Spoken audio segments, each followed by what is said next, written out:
Bien, estamos ya listos, hermanos. Vamos a iniciar un servicio más aquí desde su iglesia cristiana Efesios 4:23. Les saludamos desde Costa Rica, en Cartago. Nada más para la gente que es nueva viendo nuestros videos. Cartago queda como a 25 kilómetros de San José, ¿no? Bueno, dependiendo del lugar de San José, pero más o menos por ahí andamos, ¿no? Así es que hoy es domingo 11 de agosto de este 2024 y agradecidos con Dios por la oportunidad que tenemos de poder reunirnos una vez más como iglesia. Amén, hermanos. Así es que, bueno, antes de arrancar, quisiera mandar un saludo a Paulito Muro, allá en Miami, y a toda la familia, y a su esposita, a todos.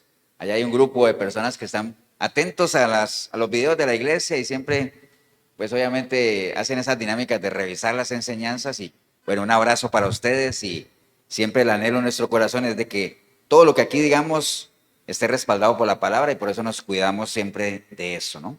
Así es que un abrazo para ustedes, Paulito y familia, ¿no? Bien, hermanos, vamos a ir ya directo a la palabra. Voy a pedirles a todos que vayamos al libro de Filipenses. Busquen sus Biblias el libro de Filipenses, capítulo 4. Es un libro muy conocido, es un pasaje muy leído. Nadie dijo amén, pero yo creo que sí.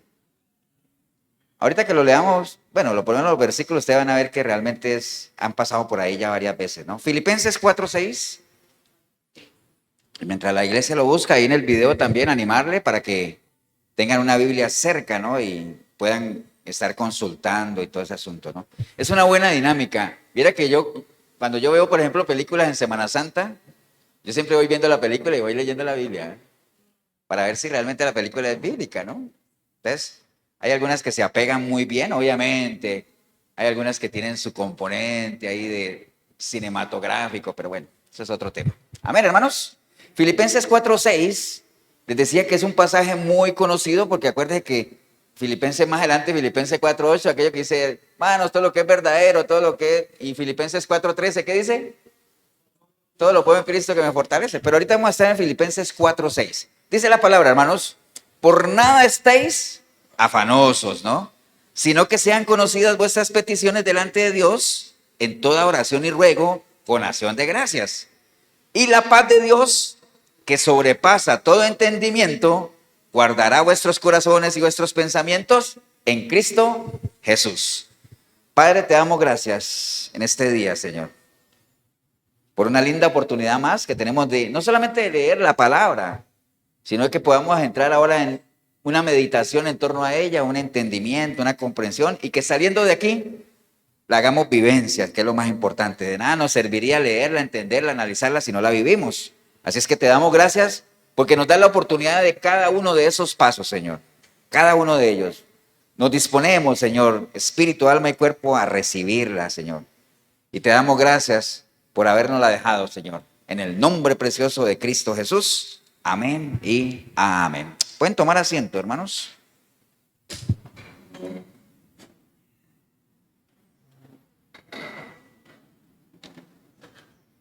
Bien, hermanos, acabamos de leer una porción de una de las cartas que Pablo escribió a una de sus iglesias, ¿cierto? La iglesia de Filipos.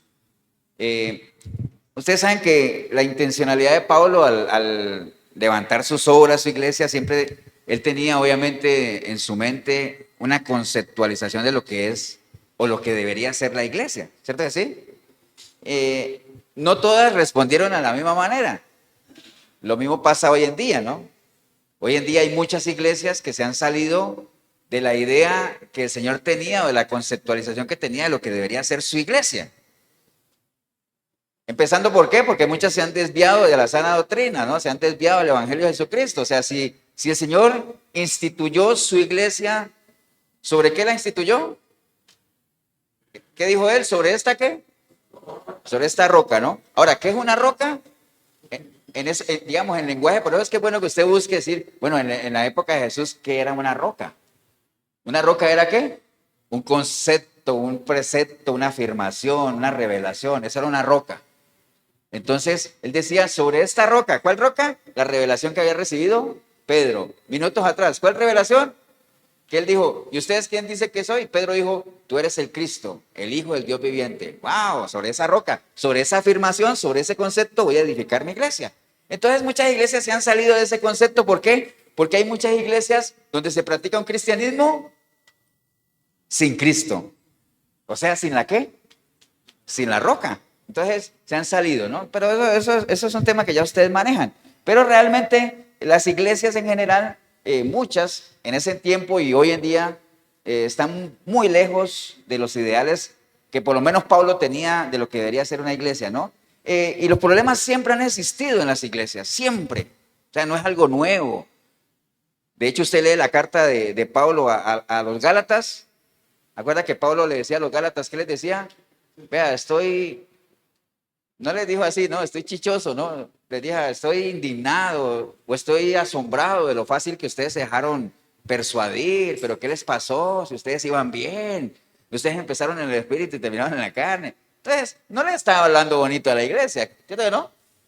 Si ustedes leen la carta de Pablo a los Corintios, bueno, muchas veces hemos hablado aquí que la iglesia de Corinto tenía todos los problemas, tenía combo completo, ¿no? Era una iglesia dividida, había pecado en la iglesia, la gente no quería ofrendar, todo el mundo quería hablar en lenguas, ¿cierto que sí? Había divisiones, que yo soy de Pablo, yo soy de... Bueno, entonces eran cartas prácticamente para poner en orden, digámoslo así, y mostraban la indignación de Pablo hacia los defectos que mostraba la iglesia en ese entonces. Eso no es de ahora como tal, ¿no? Pero, hermanos, acuerden que siempre el remanente, ¿qué? Aunque es pequeño, permanece, ¿cierto que sí? Porque acuérdense que las 7 cartas que el Señor escribió a las iglesias del Apocalipsis, 6 de ellas era para recriminarles cosas, ¿no? Por ejemplo, a Éfeso, ¿qué le dijo? Tengo algo contra ti. ¿Qué más? Has dejado tu primer amor. ¿Se acuerdan que hay otra iglesia que le dijo, tú te crees que estás viva y estás muerta? Había otra que le decía, tengo algo contra ustedes que han permitido ahí unas falsas doctrinas y hay una profetisa. Entonces a todas les dio, ¿cierto? Pero de las 7 había una, que era la iglesia de Filadelfia, que estaba bien. Por cuanto has guardado la verdad, yo te guardaré a ti, ¿se acuerdan? Entonces siempre hay una que sobresale, ¿no? Y en el caso de las iglesias de Pablo también. La iglesia digamos, de Filipos, o la iglesia de Filipenses, era una de esas raras congregaciones donde todo iba bien. O sea, todo funcionaba bien. Aunque todas las iglesias que Pablo levantó, no es que todo fue puesto así sobre un tapete, una alfombra roja para que abriera la iglesia, ¿no? Todas se abrieron en medio de ¿qué? De grandes escándalos, ¿no? De hecho, usted puede ver en el libro de Hechos cómo se fueron formando las iglesias, y en el caso de Filipos no fue la excepción. Pablo, acuérdense que ¿quiénes fueron los primeros creyentes de la iglesia de Filipos? Acuérdense, fue una comerciante judía que se llamaba Lidia, ¿acuerdan? Nadie se acuerda. Lidia fue de las primeras digamos que le dio pelota a Pablo, ¿no? Después, una muchacha que tenía un espíritu de adivinación, ¿se acuerdan? Que ellos la curaron, el pelo siguió. Los más famosos en el libro en Hechos, por lo menos 16, que nombran en la iglesia de Filipos, ¿se acuerdan que fue el carcelero, no? ¿Se acuerdan que estaba Pablo con quién? Estaba Pablo con un servidor suyo, ¿cómo se llama?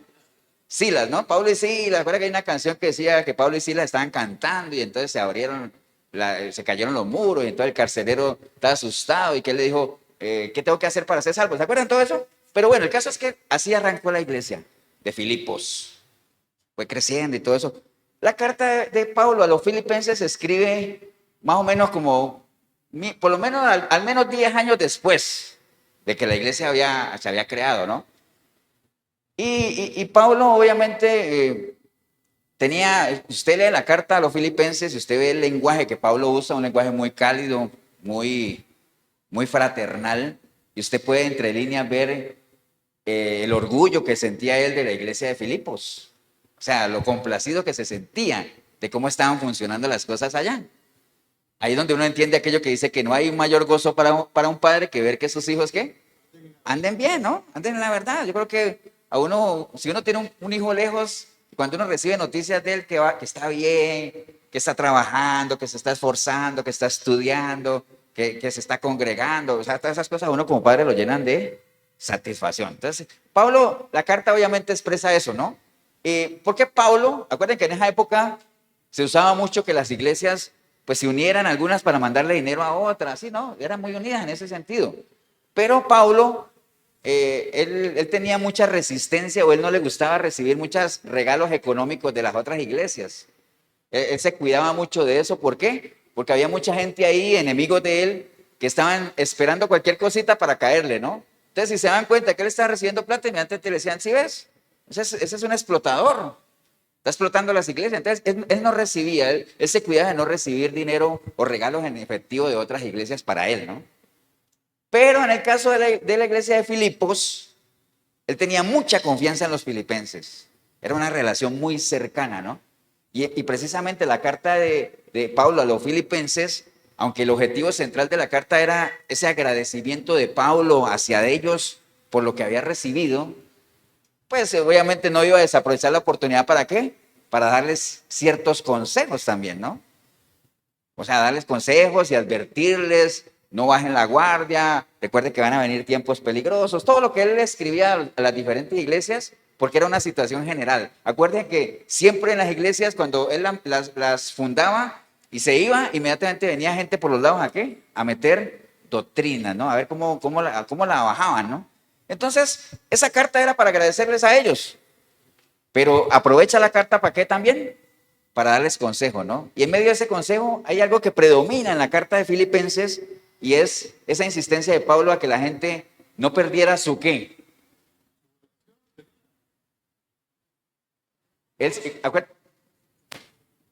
Gozo. Gozosos, estén gozosos siempre, no pierdan el gozo. O sea, y ya todos sabemos por qué la insistencia de que sea gozo y no alegría, o ya eso lo sabemos, ¿no? La diferencia entre gozo y alegría, ¿no? ¿Todos la saben? Acuérdense, ¿no? Que la alegría y la tristeza son emociones pasajeras que dependen del entorno. O sea, si el entorno mío me favorece, yo estoy alegre. Si el entorno mío no me favorece, yo estoy triste. ¿Cierto que sí? Así es, ¿no? Por ejemplo, usted lo vio en los Juegos Olímpicos, los que nos gusta ver deporte, Haití, por un lado uno celebrando y por otro lado otros ¿qué? Llorando, ¿cierto? Pero es efímero el asunto. El gozo no, el gozo, usted puede que gane y pierda, usted puede que esté enfermo o esté sano, si estás preso o libre, si tienes plata o no tienes plata. O sea, independiente de las circunstancias, mantén tu gozo, es decir, me siento satisfecho con lo que tengo. ¿Por qué? Porque el gozo no depende de las cosas que me rodean, mi gozo depende de mi relación con Dios, ¿cierto? Entonces él decía, no pierdan el gozo. Y cuando uno habla de gozo, que tiene que ver con su relación con Dios, entra en juego lo que leímos ahorita, que les decía a ellos, no estén afanosos. ¿Por qué? Porque una persona afanosa, ¿qué pierde? El gozo, ¿cierto? Pierde el gozo. O sea, por estar afanado. Acuérdense que estar afanado, ¿qué es? Es tener el afán. Una de las definiciones de afán es una mente dividida. Entonces, una persona afanosa tiene la mente dividida, o sea, está distraído, o sea, no está enfocado ni en una cosa ni en la otra, ¿no? Por eso es que el Señor le decía a Marta, ¿cómo le decía?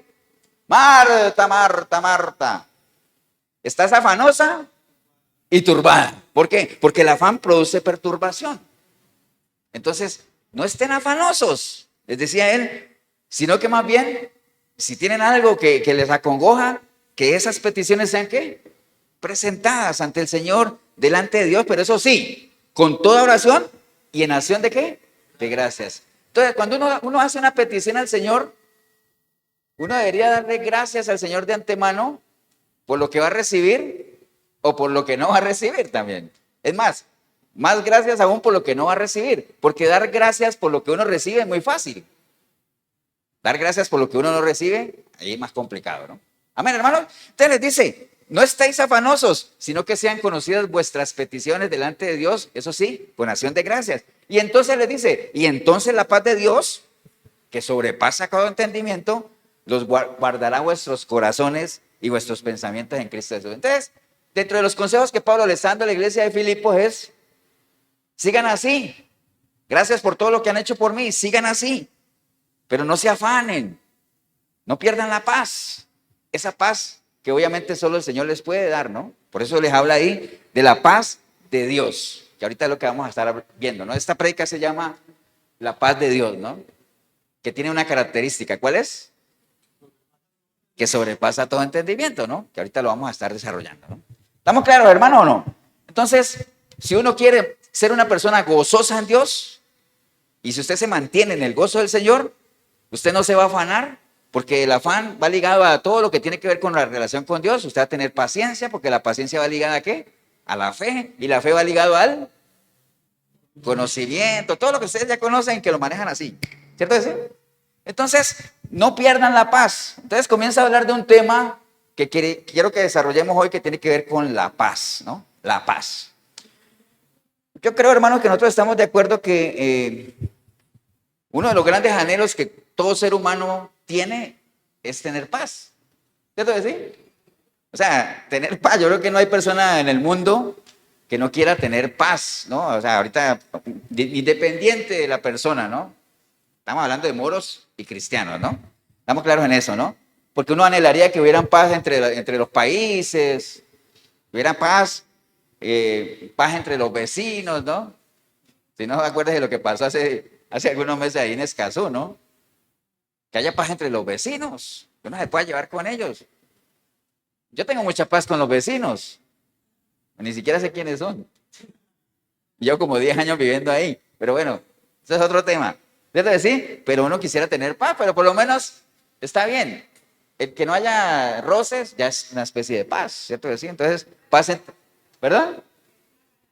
Es una ganancia ya. Paz entre los vecinos. ¿Qué más? Uno quisiera tener paz, por ejemplo, uno mismo, en su propia mente, en su propio pensamiento, paz en el entorno de la familia y como todo eso.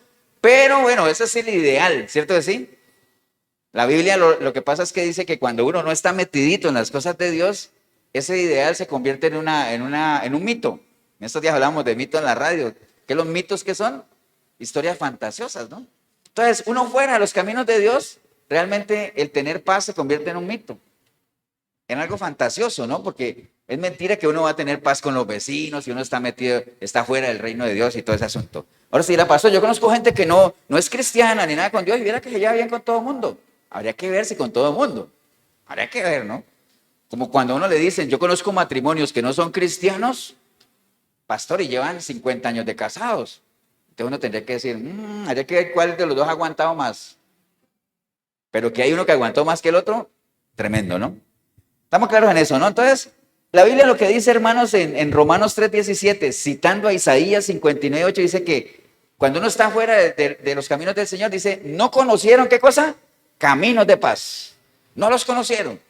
Obviamente, ya nos vamos metiendo en la ruta de qué paz estará hablando, ¿no? Pero dice la Biblia que no conocieron caminos de paz, porque si uno saliera a hacer una encuesta a la calle, ¿qué cree la gente que necesita para tener paz? Algunos te podrían decir tener buenos amigos, tener solvencia económica, tener una buena esposa, tener unos buenos hijos. Bueno, hay una cantidad de razones que esta sociedad nos ha vendido de que esos requisitos son los que uno debería cumplir. ¿Para qué? Para tener paz. Pero no siempre es así, ¿no? Eso no es tan real como nos lo quieren hacer saber como tal, ¿no?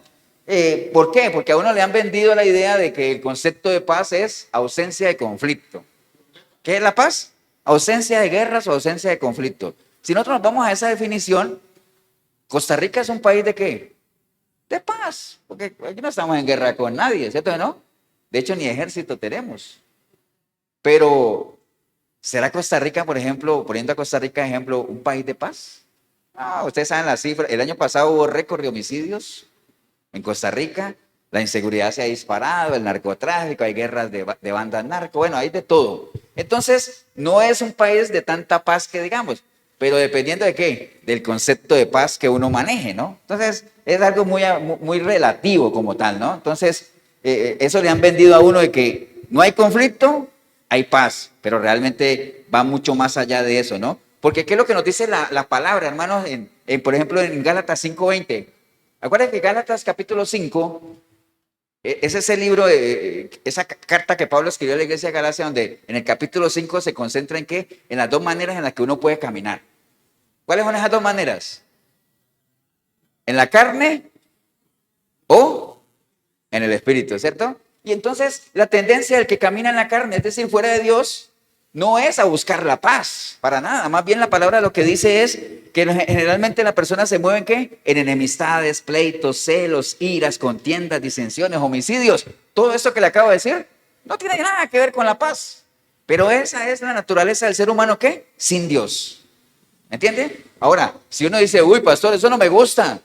Yo quiero tener la paz de Dios. Entonces tienes que pasarte al otro lado, al Espíritu. ¿Y cómo camina el de acá?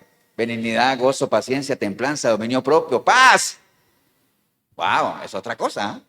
¿Me entiende? Pero son dos conceptos diferentes. ¿Por qué? Son dos conceptos diferentes, dos lenguajes diferentes, dos leyes diferentes. ¿Por qué? ¿Pero por qué se oponen entre sí? Pues claro que no pueden, ¿pero por qué? Está volando, David, ¿verdad? Porque son dos reinos. Dos reinos tienen ¿qué? Dos reyes. Y cada reino tiene sus propias leyes. Y cada reino tiene su propio lenguaje. Acuerda que muchas veces les he puesto el ejemplo mío de que yo me vine de Colombia para acá y entonces cambié de reino. Y entonces yo no puedo venir a Costa Rica a exigir lo que a mí me daban allá. Porque entonces me dirían a mí, como un amigo que conocíamos nosotros que estaba aquí en Costa Rica y se decía, ay, pero es que en Colombia yo no sé qué. En Colombia sí. Y en Colombia, entonces la gente ya está hasta aquí y le decía, mira, ¿y vos por qué no te vas para Colombia? Y aquí murió y todo, ¿me entiendes? Entonces, son dos reinos. Entonces, como diría Jorgito ahora sí, lo que él decía, o sea, no tienen nada en común. No puede convivir las tinieblas con ¿qué? Con la luz como tal, ¿no?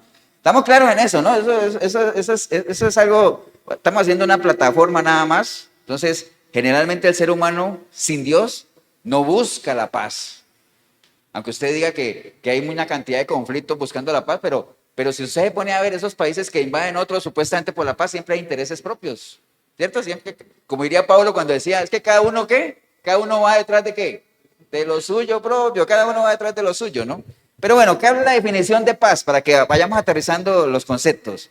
La definición general de paz dice que la paz es el valor que se opone a las riñas, a los pleitos, a las discusiones, y se vale de la reflexión y el diálogo para resolver conflictos, construir relaciones afectuosas y creativas. Esa es la definición general de paz, ¿no? Digamos, en términos generales, mientras no haya guerras ni luchas entre dos o más partes, uno diría que hay un tiempo de paz, ¿cierto que sí? O que están de acuerdo, ¿para qué? Para poner fin a una situación o a un conflicto. Esa es la paz en general, ¿no? Que a uno le venden, la paz en general. Pero cuando Pablo le está hablando a la iglesia de Filipenses, no le está hablando de esa paz, porque él es muy claro en decir, ¿la paz de quién? De Dios. Y la paz de Dios. Entonces, quiere decir que es una paz diferente, ¿no? Ahorita vamos a ver a qué se refiere eso, ¿no? De hecho, en el libro de Juan, capítulo 14, versículo 27, Juan 14, 27, para que anote la cita nada más por ahí, el Señor Jesús, acuérdate que el Evangelio de Juan, ¿cuál es la característica del Evangelio de Juan? A ver si estamos conectados. ¿Cuál es la característica del Evangelio de Juan? ¿Cómo? Sí, digamos que está centrado ya en la parte final de la vida del Señor, ¿no? ¿Cierto que sí? Casi que en la última semana, ¿no? Y entonces, en Juan 14, 27, el Señor está hablando con sus discípulos y le está diciendo que Él va a ir a hacer morada y que inclusive le preguntan que cuál es el camino. Él dice, yo soy el camino. Toda esa historia, ¿cierto? Y entonces él les da un parte de tranquilidad a sus discípulos y les dice, pero ustedes no se preocupen. ¿Por qué? Porque va a venir un consolador y todo eso. Y Él les dice algo que está ahí, que dice, ¿la paz qué cosa? La paz os dejo. Mi paz os doy, ¿cierto que sí? La paz os dejo, mi paz os doy, y yo no la doy como qué, como la da el mundo. Yo no la doy como la da el mundo. Entonces, tranquilos, no se turbe vuestro corazón, ni tengan qué, miedo, ¿no?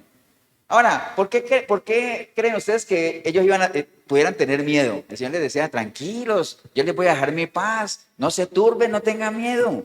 Porque resulta muy paradójico. ¿Recuerdan lo que es una paradoja, no? Estamos repasando, ¿no? ¿Qué es una paradoja? Dígala, pues usted, Jorgito.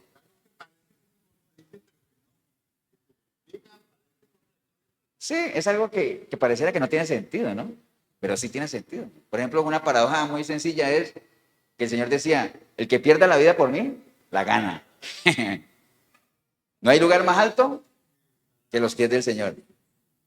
No hay un mayor nivel de libertad que ser esclavo de Cristo. Cosa de paradoja, ¿no? Entonces, esta era una paradoja que el Señor les estuviera hablando a los discípulos. Yo les dejo mi paz, tranquilos. Si él iba derechito, ¿para dónde? Lo iban a matar, y la muerte del Señor no fue una muerte así como que de repente, no fue una muerte violenta. De hecho, los mismos discípulos sabían que para ellos venía una estela de ¿qué? De muerte también y de persecución, ¿cierto? Entonces les decía, tranquilos, es como cuando uno está, aquí en Costa Rica que se os ha dicho, no está, y alguien le dice, tenga paz. Terrible, ¿no? Tremendo, ¿no? Entonces es como paradójico, ¿cómo puedo tener paz con toda esta situación que me está rodeando? Pero es que precisamente, acuérdate que el Señor ha sido muy enfático en eso, ¿no? ¿Pero de qué se preocupan? De lo que pasa. Si es parte de él. En el mundo tendréis, ¿qué cosa? Aflicciones, no se preocupen. Aquí lo importante es que en medio de esa aflicción puedan tener la paz que yo os dejo, que no es como la da el mundo.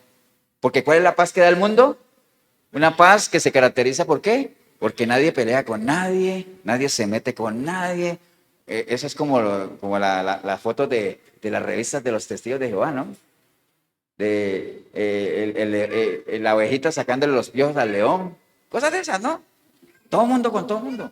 Ahora sí era pastor, pero eso no es que vamos a estar así, allá, sí, pero allá, aquí, no vaya a poner una ovejita que le saque los piojos a un león, pues se la come, ¿me entienden? O sea, aquí todavía no. Entonces, hay que comprender, hermanos, que esa paz que el Señor le está hablando a sus discípulos no era una ausencia de conflictos, porque ya todos sabemos, todo el que se mete a los caminos del Señor saben que en el momento que usted se mete, usted está entrando en una vida de ¿qué? De conflicto, ¿no?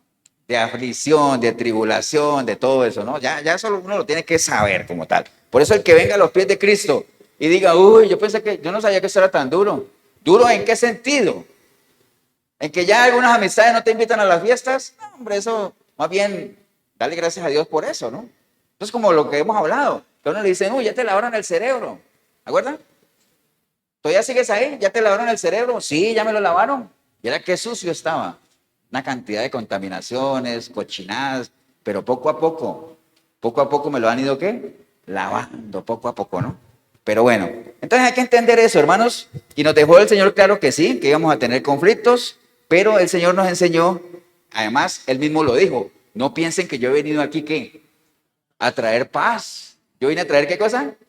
Espada, disensión, y voy a poner el uno contra el otro, la madre contra los hijos y todo eso. Él mismo lo dijo. Y en Mateo 24:6 también dice, y oiréis de guerras y rumores de guerras. Mira que no os conturbéis porque es necesario que todo esto acontezca, pero no es el fin. Entonces el Señor habló de ¿qué? De guerras. Entonces ahí surge una pregunta que cualquiera podría hacer, ¿no?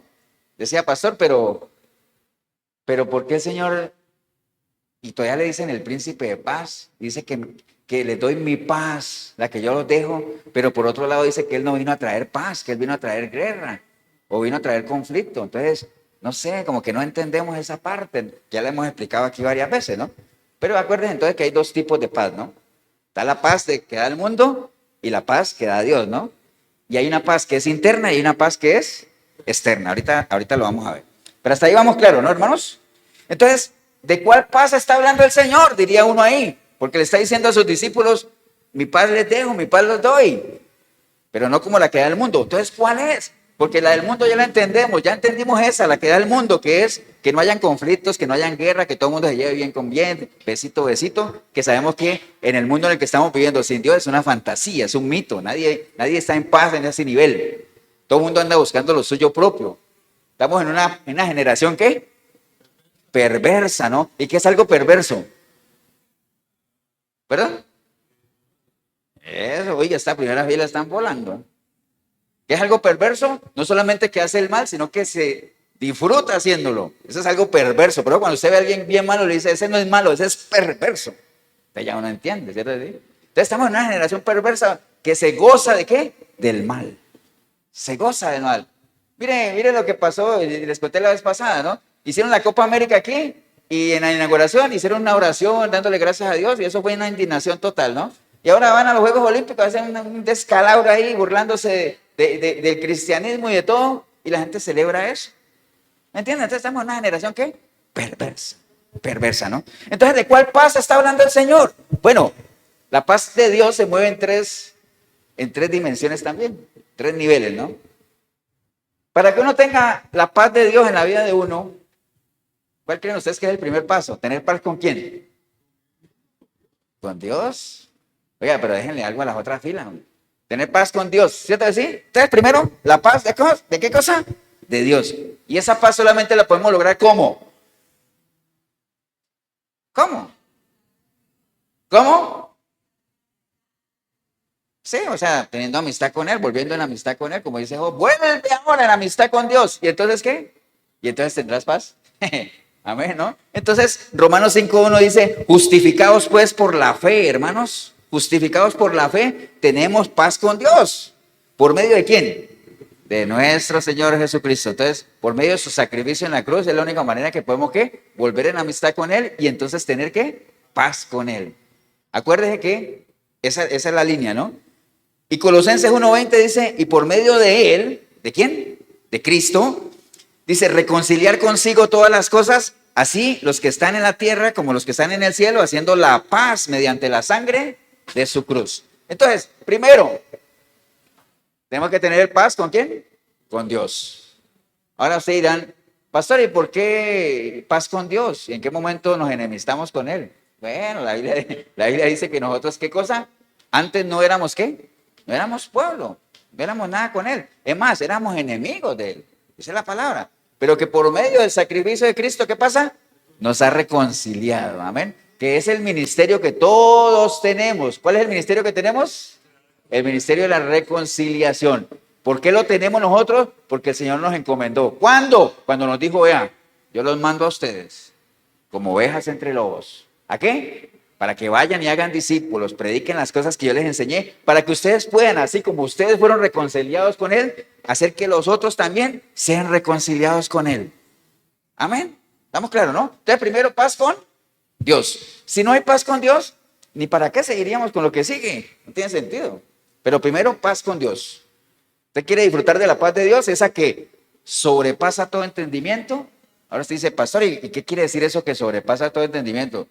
Pues que cualquiera que, o sea, cuando uno dice que la paz de Dios sobrepasa todo entendimiento, ¿qué quiere decir eso? Que cualquiera no está en capacidad de ¿qué?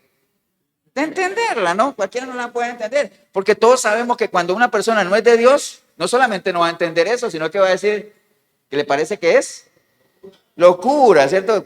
Esa gente está loca, ¿cómo van a tener paz con todos los problemas que hay? Es imposible, pero nosotros sabemos que sí es posible. Entonces, primeramente, paz con Dios. ¿Estamos claros ahí? En el momento en que yo ya tengo paz con Dios, ¿puedo tener paz con quién? Antes de eso, conmigo mismo. Acuérdese, la línea es Dios, yo y los demás, que es lo mismo del amor, ¿no? Amar primeramente a Dios, amarme a mí para poder amar a los demás. ¿Estamos claros, no? Entonces, segunda es la paz en nuestro interior, hermanos, Filipenses 4:7, que lo acabamos de leer ahí, que dice, y la paz de Dios que sobrepasa todo entendimiento, ¿qué pasa con esa paz? Guardará ¿qué cosa? Nuestros corazones y nuestros pensamientos. Cuando habla de nuestros corazones y nuestros pensamientos, ¿a qué se está refiriendo? Sí, a toda la mente, pero a dos áreas de la mente, básicamente. Corazones y pensamientos. Cuando habla de corazón, ¿se refiere a qué? Acuérdense que corazón es principio de sentimientos y pensamientos, ¿no? Porque una cosa son los sentimientos y los sentimientos, pero todo está en la mente, está bien. Pero por eso habla de corazones y pensamientos, es decir, nuestras emociones y nuestra mente, nuestros pensamientos como tal, ¿no? Amén. Entonces, obviamente para el cristiano, todo el que se diga que es cristiano, la paz de Dios radica en tener la presencia de Él en la vida de nosotros. O sea, nosotros no podríamos tener la paz de Dios si no lo tenemos a Él.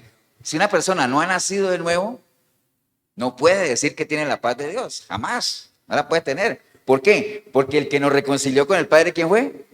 Jesucristo, por medio de su sacrificio. Y una persona que no ha nacido de nuevo, obviamente no ha aceptado ese sacrificio y no lo ha hecho suyo como tal. Entonces, primeramente la paz con Dios, la paz conmigo mismo, en mi interior, obviamente, acuérdese de eso. Isaías 26:3 dice, tú guardarás en completa paz, ojo lo que dice Isaías, tú guardarás en completa paz a aquel cuyo pensamiento en ti persevera, porque en ti ha confiado. ¡Wow! son los únicos candidatos a que el Señor nos guarde en una verdadera, ¿qué? Paz. Los que en ti hemos confiado, ¿no? Y una manera de mostrar esa confianza en el Señor, ¿cuál es? Hacer nuestro el sacrificio en la cruz y entregarle nuestra vida a Él, entendiendo que la única manera de disfrutar de la paz de Dios es dejando que Él tenga señorío sobre nuestra vida, ¿no? Ahora, ¿qué es señorío? Señorío es cuando uno tiene el control de algo, ¿no? Dominio total sobre algo, puede ser personas o una región. Por ejemplo, si esto es una región y yo tengo control sobre todo lo que hay ahí, yo tengo señorío sobre eso. Entonces, cuando uno dice que el Señor tenga señorío en mi vida, es que Él me controla mi vida, ¿no? Entonces, por eso cuando uno dice que Él tiene señorío, pero realmente uno se le sale del costal, como dicen por ahí, entonces ahí es donde el Señor viene y le dice, ¿y por qué dices que yo tengo señorío sobre tu vida? ¿O por qué me dices Señor y no haces lo que yo te digo? ¿Por qué? Mejor no me digas nada. ¿Cierto que sí? Entonces, paz con Dios, paz conmigo mismo y ahora sí, ¿paz con quién? Con los demás, ¿cierto que sí? Paz con los demás, con el prójimo. Estamos claros en eso, ¿no? Esa capacidad que el Señor nos da, solamente esa capacidad que Él nos da de poder estar bien con los demás. Ahora usted dice, pastor, pero no siempre puede estar bien con los demás. Por eso la palabra dice, hermanos, en la medida de lo posible, en la medida de lo posible, estén bien unos con otros, ¿no? Estén bien unos con otros, ¿no? Ahora, ahí hay dos cosas, dice pastor, y cuando no se puede, ¿qué se hace? Porque es que hay gente con la que uno no tiene relación. Es más, hay gente que son enemigos de uno. ¿Cómo voy a estar yo ahí en paz con la gente? Bueno, el Señor lo que dice, estad en paz unos con otros. Si son hermanos y es gente allegada, estén bien unos con otros. Ahorita vamos a ver algunas pautas de la Biblia de cómo estar bien unos con otros. Si son enemigos, ¿qué es lo que nos aconseja la palabra? Que los amemos, ¿no? ¿Qué significa amar al enemigo? No hacerle daño. Es más, la Biblia nos recomienda que hagamos qué con aquellos que nos maldicen. Que los bendigamos, ¿cierto? Bendice al que os maldice y ora por ellos, ¿no? Entonces, si hay gente con la que usted puede convivir, en la medida de lo posible estén bien, ¿no? Ahorita vamos a ver algunas pautas. Si no, ámelos, es decir, no les haga daño y ya, ¿no? Y dígame, si uno no siente paz, no haciéndole daño a nadie. Amén, ¿cierto que sí? No hay mayor paz que esa. Y solamente uno lo podría hacer ¿cómo? Con la paz de Dios. Porque si uno no tuviera la paz de Dios y alguien te hace algo, ¿tú qué haces? No, yo le cobro ojo por ojo, ¿cierto que sí? Diente por diente. Que me la hace, me la paga. Yo perdono, pero no olvido. Wow, todas esas frases célebres que todos las conocen. Amén, hermanos. Entonces, en esas tres dimensiones, paz con Dios, paz en nuestro interior, paz con nosotros mismos y paz con los hermanos, ¿no? Amén. La palabra de Dios nos dice que en cuanto dependa de nosotros, como les decía, hay que estar en paz. Y por eso el Señor, una de las características que Él tiene, que dio en el Sermón del Monte de las Bienaventuradas, dice, bienaventurados, ¿cómo le llama a Él? A los que vuelven a alguien en amistad con Dios, ¿cómo le llama? Pacificadores, ¿cierto?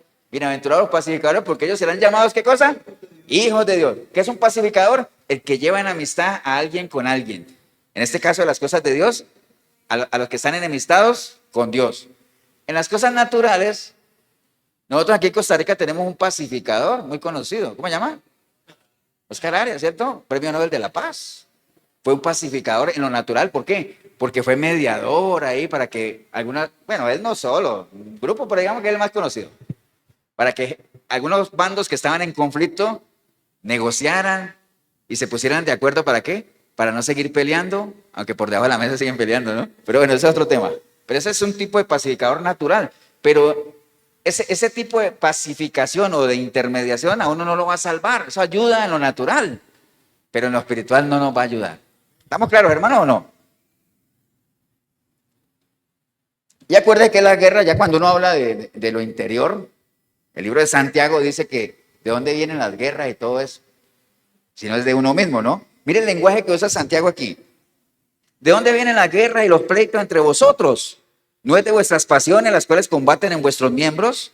Codiciáis y no tenéis, matáis y andáis y ardéis de envidia. No podéis alcanzar, combatís y lucháis, pero no tenéis lo que deseáis porque no pedís. Almas adúlteras, ¿no sabéis que la amistad del mundo es enemistad con Dios? Cualquiera pues que quiera ser amigo del mundo se constituye enemigo de Dios. Mire el lenguaje que se usa ahí. Enemigos, amigos, pleitos, habla de combatir. ¿Todo eso es un lenguaje de qué? De guerra, ¿cierto que sí? ¿Y por qué se habla por qué se utiliza un lenguaje de guerra? Ustedes dirán, por qué se utiliza tanto lenguaje de guerra si estamos hablando de paz? ¿Por qué? ¿Por qué? Porque hermanos, acuérdense que una de las maneras más efectivas que la humanidad ha encontrado para conseguir la paz es por medio de ¿qué? De la guerra, es decir, la mayoría de las guerras dicen, ¿por qué están peleando? Es que queremos la paz. Es muy raro, ¿no? Pero, por ejemplo, allá en el Medio Oriente, esos países que yo creo que el anhelo de todo el mundo es que puedan vivir en paz, y para lograr eso se mantienen ¿en qué? En guerra, ¿no? Entonces, una forma de alcanzar la paz es por medio de la guerra. Y entonces por eso se utiliza en eso. ¿Por qué? Porque estamos en una guerra, hermano. Estamos en una guerra. Entonces, y para poder lograr la paz que queremos, y ahorita lo vamos a desarrollar eso. Ahora, ¿por qué Dios querrá que nosotros tengamos paz? O sea, ¿cuál será la intención de Él, no? Y por eso es que Él nos dice, vean, en la medida de lo posible, estén en paz unos con otros. ¿A qué se referirá eso? Bueno, el Señor en general, una de las intencionalidades de Dios es que todos podamos convivir, ¿qué cosa? En armonía, ¿cierto que sí? El anhelo del Señor no era hacer una creación para que se destruyan unos con otros, ¿no? Es que todos podamos convivir juntos, ¿en qué? En armonía, para que podamos, ¿qué? Caminar juntos en la misma dirección. Como dice, ¿cómo van a caminar dos si no se entienden? Es decir, si no hay paz, es decir, no coinciden, ¿no? Entonces, el anhelo del Señor es que nosotros avancemos. Acuérdense, y les pongo un ejemplo, ¿no? ¿Acuerdan de las torres de Babel? Ellos tenían un propósito que nada que ver con Dios, ¿no? Porque ¿para qué querían hacer esas torres? Para subir al cielo, ¿no? Pero imagínate que haciendo una torre para subir al cielo, ¿acaso ellos no sabían que para subir al cielo, qué se necesita? Una escalera grande y una chiquita. ¿Cierto que sí? Bueno, ese es un paréntesis, a ver si estaban aquí. Creo que algunos sí estaban aquí. Entonces, ellos querían que llegara al cielo. Y entonces el Señor dijo, no, para que no avancen, ¿qué es lo mejor que hay que hacer? Pues unos contra otros y no se entiendan. Porque en la medida en que uno no se entienda, no avanza. Eso es una realidad. Si dos personas no se entienden, no avanzan. Grábese eso. La única forma de avanzar, de progresar, de trascender, es que haya entendimiento. Si no hay, no. Y mire el ejemplo de la Torre de Babel, que no lo tenía ahí, pero me salió ahorita, ¿no? La mejor forma de parar eso, ¿cuál es? La confusión. ¿Cierto? Que no haya entendimiento, ¿no? Entonces, el Señor no quiere eso. El Señor sí quiere que nosotros avancemos. Donde decía Pablo, yo quiero llegar hasta allá, a la meta, que es el supremo llamamiento en Cristo, ¿no?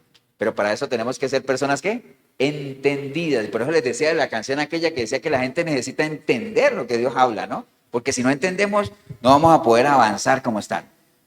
Amén, hermano, ¿o no? Todas las personas, como les dije, eso no es solo de cristianos. Todo el mundo quiere estar en paz. Lo que pasa es que la paz que solo Dios nos da, que sobrepasa todo entendimiento, solamente es con Él. Hay un ejemplo, hermano, bíblico de cómo la sabiduría lo puede llevar a uno a actuar en paz, ¿no? ¿Ustedes se acuerdan de Abraham? ¿Cierto? Que antes se llamaba Abraham y después fue Abraham. Abraham tenía un sobrino que se llamaba Lot. Lot, ¿cierto? Acuérdense que él se lo llevó cuando salió ¿de dónde? No. ¿De dónde salió Abraham? Ah, de Ur de los Caldeos. Estás pensando en Sodoma, ¿no? Picarillo.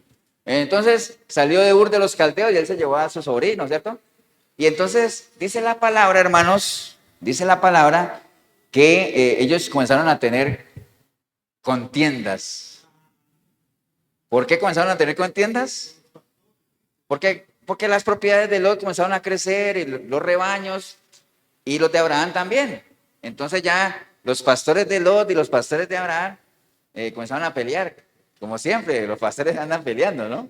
Desde esa época. Entonces comenzaron a pelear y a haber contiendas. Entonces, si hubieran sido personas que no eran de Dios, ¿cómo hubieran resuelto la situación? No, declara la guerra uno al otro, ¿no? Y el que gane le quita las vacas. Así se resuelve, ¿cierto? Sí. Pero como eran personas de Dios, miren la forma en la que uno debería actuar, ¿no? Entonces dice la palabra que Abraham le dijo a Lot, eso está en Génesis 13:8 para los que anotan las citas, dice, no haya ahora altercado entre nosotros, es decir, mira, no quiero que haya pleito aquí, o sea, lo que a mí me gusta es que haya paz, ¿cierto? Sí. pero que haya tranquilidad, ¿no? Entonces le dice, no haya ahora altercado entre nosotros dos, entre mis pastores y los tuyos, ¿por qué? Porque somos hermanos, ¿cierto? Porque somos hermanos. Somos hermanos. Dice, ¿no está toda la tierra delante de ti? Pues bueno, yo te ruego que te apartes de mí y si tú te vas a la izquierda, yo me voy a la derecha y si tú te vas a la derecha, pues yo me voy a la izquierda. ¿Qué te decir? Eso es un pacificador.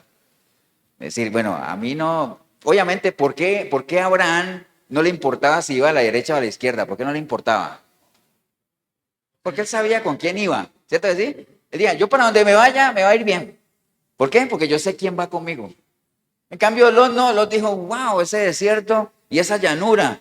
No, hombre, voy para la llanura. Y entonces se fue para allá. ¿Y a dónde fue a dar? ¡Wow! Te la tenía guardada. Se fue a Sodoma, ¿cierto que sí? Entonces, mire el ejemplo que nos da Abraham ahí con calma, ¿no? Con negociación, como todo eso. ¿Por qué? Porque ser un pacificador muchas veces nos va a llevar a nosotros ¿a qué? A sacrificar ciertas comodidades, ciertos beneficios, ¿cierto que sí? ¿En pos de qué? De que haya paz, de que haya tranquilidad, ¿cierto que sí? Pero también ahí radica lo que le decíamos ahorita, el gozo que tenía Abraham. Él decía, no importa si me voy por el desierto, voy gozoso allá, agradecido con lo que tengo. Si me voy por la llanura, agradecido con lo que tengo, no importa, ¿me entienden? Entonces es un ejemplo de una persona sabia, con dominio propio, calmado, que él podía, siendo el tío, ordenarle al sobrino que se fuera para donde él quisiera, pero él dijo, no, escoge tú, yo no tengo ningún problema, ¿no? Amén, hermano, ¿o no? Entonces, vea, y un ejemplo actual ahorita, que no tiene nada que ver con Dios, pero es muy actual. Todos sabemos lo que está pasando en Venezuela. ¿Cierto que sí? Espero que sí, pues, porque eso es... Y todos sabemos que uno de los primeros países que rompió relaciones con Venezuela fue ¿quién? ¿Quién? No, Costa Rica no. Es más, Costa Rica no ha roto relaciones con Venezuela. Pero hay un país que dijo, no más, tráigame el embajador y vaya de aquí todo. No, Panamá. Panamá, el presidente se paró firme y dijo, no queremos nada, no reconocemos nada. ¿Por qué? Porque la gente de Venezuela les bloqueó unos aviones de copa y todo. Hay un conflicto ahí. Entonces el presidente de Panamá cerró relaciones con Venezuela. Pero ahora, con todo eso de la negociación de Maduro y todo eso, el presidente de Panamá dijo, vea, a Maduro ni lo queremos ver. Pero para contribuir a que haya paz, nosotros estamos dispuestos a darle asilo a él, a su familia, y que ese sea el granito que Panamá aporte en pos de ¿qué? De que haya paz. Entonces muchas veces ser un pacificador lo puede llevar a uno ¿a qué? A sacrificar ciertas cosas que a uno le agraden, cierto confort y todo ese asunto, ¿no? ¿Por qué? Porque uno sabe lo que hay después. Por eso es que la palabra le dice, hermano, vean, no se cansen de hacer el bien, no importa, o sea, actúen bien. A su tiempo, ¿qué cosa? A su tiempo segarán, tranquilo, ¿no? Entonces, esa es un buen ejemplo, ¿no? ¿Estamos, hermano, o no? Entonces, por eso era que les decía, que Pablo cada rato decía que en la medida de lo posible, porque no es fácil, hermano, no es fácil, ¿no? Algunas recomendaciones para que nosotros podamos tener paz, en línea a lo que Pablo decía. Un primer punto dice, desista de las conversaciones que se están saliendo de las manos, hermano. A veces hay conversaciones que ya se convierten en discusiones que ya se le van saliendo a uno de las manos y que ya no aportan nada, ¿me entiende? Entonces, desista de ahí, o sea, más bien dígale a la persona, vea, si en algo estamos de acuerdo es que no estamos de acuerdo. O sea, que hay un desacuerdo, ¿no? Y está bien, o sea, no se trata de dar el brazo a torcer, sino que llega un momento de discusiones donde ninguno va a ganar. ¿Entienden? Cada uno va a tener sus... ¿Ustedes han visto esa foto donde ponen un 9 y un 6, que el de allá dice, no, es un 6, de acá dice que es un 9, no, ¿te acuerdan? Los dos tienen la razón. ¿Por qué? Dependiendo de cada uno, de cómo lo está mirando. ¿Estamos claros, no? Entonces, pero hay discusiones que se salen ya del canasto y que no vale la pena. Por eso Pablo le decía a Timoteo, evita esas vanas, ¿qué? Confusiones y conversaciones que más bien en vez de ayudar lo que hacen es alejar a los creyentes, ¿no? Entonces, hermano, desista de esas conversaciones que se le van saliendo de las manos, ¿no? O sea, hay situaciones en las cuales ya uno tiene que dejar eso en las manos del Señor porque es tanta la necedad de la gente que no quiere entender, entonces ya para qué, dejémoslo en las manos del Señor, ¿no? Por ese lado, ¿no? Entonces, ¿qué más? Dice, proponga ser la persona que mantiene la calma en cualquiera de las circunstancias que se presenten. O sea, uno siempre se va a encontrar en la vida con gente que es muy soberbia, que es muy altanera, que quiere imponer y todo eso. Entonces, si usted es una persona que tiene la paz de Dios en usted, usted tiene la capacidad de ¿qué? De mantener la calma, ¿no? ¿Cómo se llama eso? Mansedumbre. ¿Y otra? Dominio propio, ¿no? ¿Qué es el dominio propio, la mansedumbre? La capacidad que tenemos nosotros de ¿qué? De controlarnos en determinadas circunstancias. Y eso no es una señal de debilidad, ¿no? Y les puse el ejemplo varias veces de los caballos, cuando los amansan. Un caballo viene todo alebrestado, ¿cierto? Tiene sus fuerzas, pero llega alguien y lo amansa, y ya el caballo comienza, está amansado, ¿cierto? Pero no perdió sus fuerzas, sino que las tiene bajo ¿qué? Bajo control. Así le pasa a uno. Por eso el Señor decía, aprendan de mí que yo soy manso. No era débil, tenía su carácter, sino que en el momento que tenía que hablar, hablaba. Por eso muchas preguntas que le hicieron a él no las contestó. ¿Por qué? Porque ¿para qué? Y les puse el ejemplo de Pablo y el Señor, ¿no? Que por qué el Señor delante del Sanedrín no se defendía. Cuando lo acusaban, él no se defendió. Él contestó 2 o 3 preguntas, pero no se defendió. En cambio, Pablo, cuando lo acusaban, pues le daban el micrófono. En la época no había micrófono. Le decían que hablara y él hablaba y daba su testimonio. Y hasta un rey que se llamaba Agripa, ¿se acuerdan? Él dijo, yo sé que tú, Agripa, conoces, yo sé que tú conoces. ¿Se acuerdan? Entonces, ¿por qué Pablo sí se defendía y Jesús no? Ya lo vimos aquí. Hay como 10 años, pero lo vimos. Eso. Van ganando, ¿eh?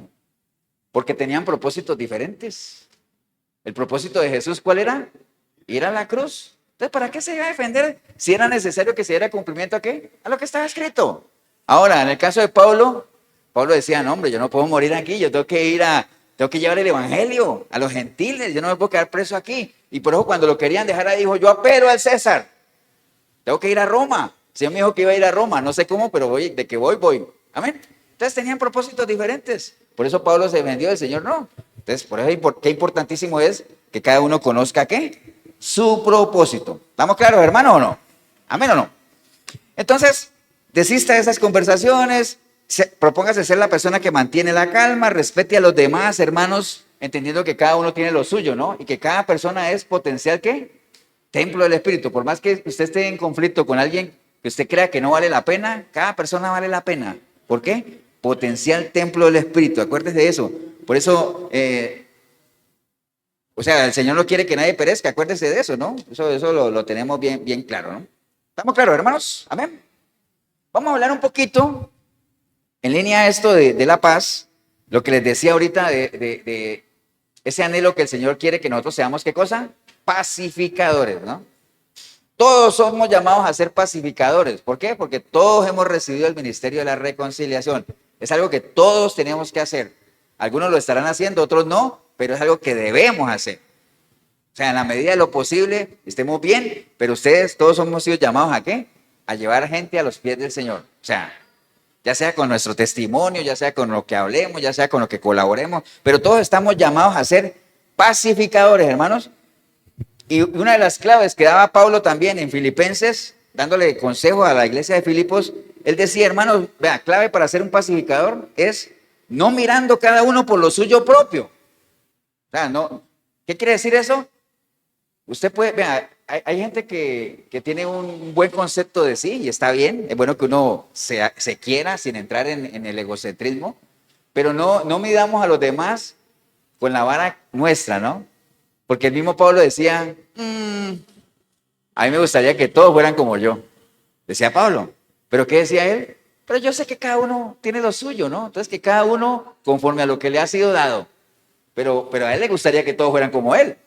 Amén, hermano. Entonces él dice a la iglesia de Filipos, le dice, vea, no mirando cada uno por lo suyo propio, sino cada cual también por lo de los otros. Haya pues en vosotros, ¿qué cosa? El mismo sentir que hubo en Cristo Jesús.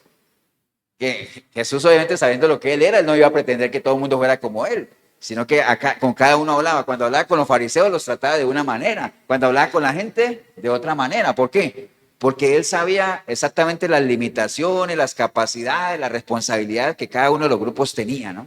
Entonces, mirando a cada uno de acuerdo a lo que cada uno es, ¿no?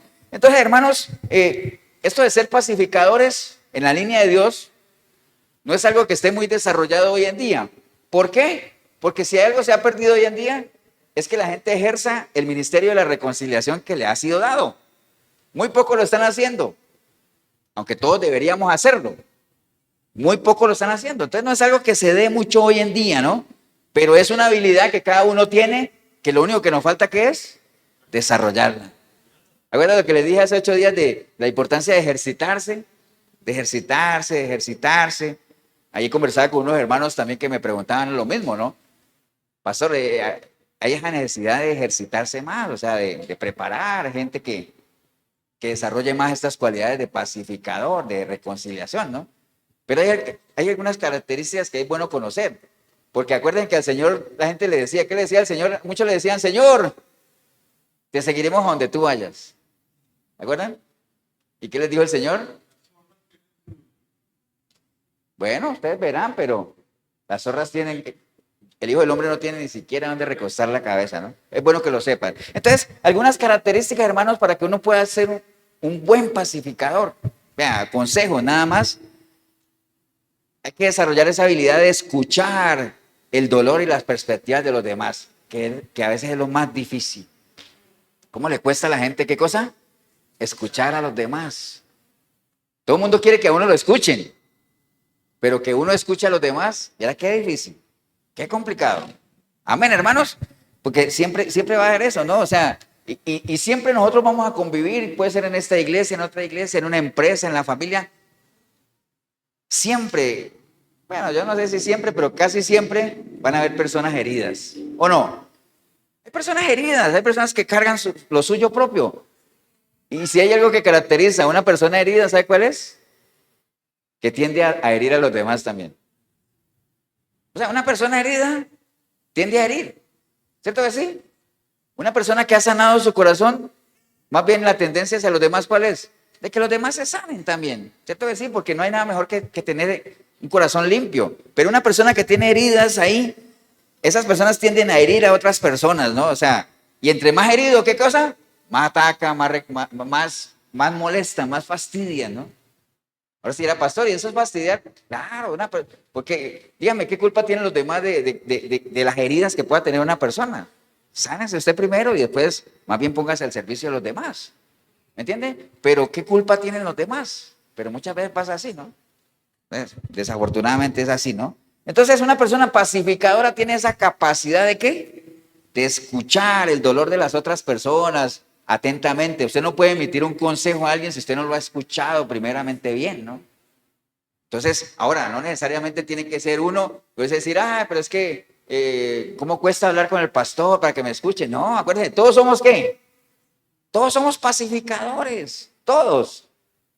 No espere usted hablar con alguien, un apóstol, un profeta, o un querubín, que te escuche.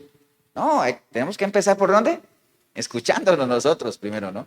Entonces, ¿queremos ser pacificadores? ¿Somos pacificadores? Claro que sí. ¿Nos ha sido dado ese ministerio? Sí. ¿Lo estamos haciendo? Mucha gente no. ¿Por qué? Porque no han desarrollado esa capacidad. ¿Y cómo la desarrollo? Punto número 1. ¿Aprenda qué? A escuchar. Aprenda a escuchar. Sea atento a escuchar el dolor de la gente. Hay gente que quiere hablar, hay gente que quiere manifestar algo. Y empecemos ¿por dónde? Por casa. ¿Dónde empieza uno a desarrollar su ministerio? En su casa. Ahora sí era pastor. ¿Y usted tiene algún respaldo bíblico que diga que tiene que ser en la casa? Me preguntaban a mí ahorita. ¿O cuál?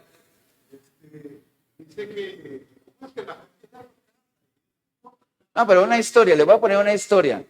Había rápidamente, en un minuto. Cuando el Señor fue a Gadara, ¿se acuerdan? Que encontró un endemoniado que le sacó los demonios y que... No, ese no era, ese era otro endemoniado. No sí era ese, que vivía entre sepulcros y que lo encadenaban y se hería y nadie podía con él. No, ese era otro, era el endemoniado. Entonces, ¿acuerdan que vivía entre sepulcros y gritaba y se lastimaba y la gente le tenía miedo porque echaba, bueno, imaginen un endemoniado, ¿no? Echando bajo por la boca. Bueno, ¿por dónde más va a echar bajo uno? Por la boca. Y entonces todo ese asunto ahí, y entonces el Señor lo liberó, ¿se acuerdan? Y que después lo vieron al hombre, ¿cómo lo vieron? Bien vestidito, sentadito en sus cabales, y que entonces él quería seguir al Señor. Y al final el Señor le dijo, no hombre, vete a tu casa y cuéntales ahí todo lo que el Señor ha hecho por ti. Entonces, ¿dónde empieza? ¿Dónde tiene que empezar uno a dar testimonio? En la casa, en la casa. Y, Señor, te quiero seguir, Señor, quiero ir donde tú vayas. Dijo, sí, pero primero ve a tu casa, da testimonio con tu familia. Y al final lo que cuenta la historia es que esa persona que nadie daba un peso por él, se convirtió en un predicador, ¿dónde? En la Decápolis. ¿Se acuerda? Que la Decápolis era un conjunto de 10 ciudades, como aquí en Costa Rica el CAM, que uno dice Alajuela, Cartago, Heredia, San José. 4 ciudades, pero allá eran 10. Era una gran urbe. Y esa persona se volvió predicador de la Decápolis. Alguien que vivía entre sepulcros, ¿no? Pero antes de hacer eso, el Señor le dijo, ve a tu casa y cuéntales allá, da testimonio ahí. ¿Me entienden? Entonces tiene que empezar por ahí. Entonces, nosotros queremos ser pacificadores, tenemos que empezar por escucharnos. ¿Dónde? En la propia casa, uno con otros. Escuchémonos, hablemos.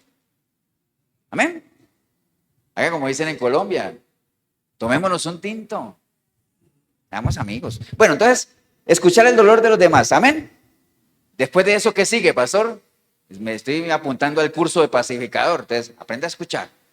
Después dice, hay que decir la verdad, pero con tacto. No con tacto, sino con tacto. Es decir, con delicadeza. ¿Cómo se corrige el pecado? Sí, pero hay 2 condiciones para corregir el pecado. ¿Ah? Misericordia y verdad. ¿Qué quiere decir misericordia? Hay que considerar a la gente, ¿cierto así? Hay que ponernos en los zapatos de la gente. Pero ¿verdad qué quiere decir? Hay que decir las cosas como son. No hay que adornarlas. Hay que adornarlas. Un ejemplo de alguien que tuvo misericordia y verdad fue Natán. ¿Se acuerda con David?